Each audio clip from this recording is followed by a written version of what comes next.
We're starting with tonight from New Haven. 3 more officers are now on leave in connection to that prisoner left partially paralyzed after he was in police custody. The city says it is now making several changes to try to prevent something like this from ever happening again. Channel 3 New Haven Bureau Chief Matt McFarland live outside police headquarters with what is going to be different from now on. Matt.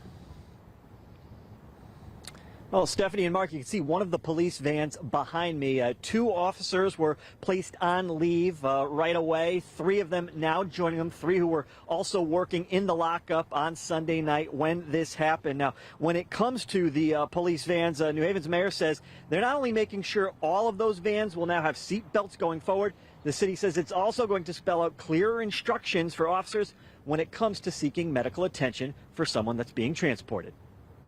After Richard Cox slammed his head into the back of a police van, leaving the 36-year-old partially paralyzed, the city says going forward, anyone in custody and getting transported must now be buckled in. Currently, our general orders in the police department require someone that's in the back of a cruiser to have a seatbelt fastened tightly. However, in the vans, there was no requirement. In New Haven, that's changing. The city installed seatbelts in one of its police vans on Tuesday. We're told it's working on putting them in the other, so all 3 will have them going forward, even though it's not required by the state or the Connecticut Police Officer Standards and Training Council. Vans are considered like a school bus. So if the van was to roll over, how do you get people out, those type of issues.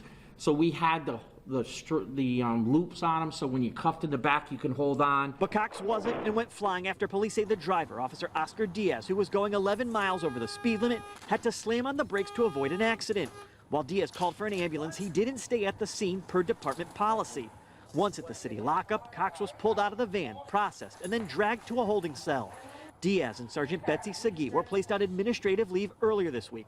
And today, the department announced 3 officers, Ronald Presley, Jocelyn Lavandiere, and Luis Rivera, who were all working the detention facility and played a role in how Cox was dealt with, are now on leave as well. There were protocols that were not followed, but there's a lack of compassion that I saw that doesn't reflect, I think, what we want our police department to be.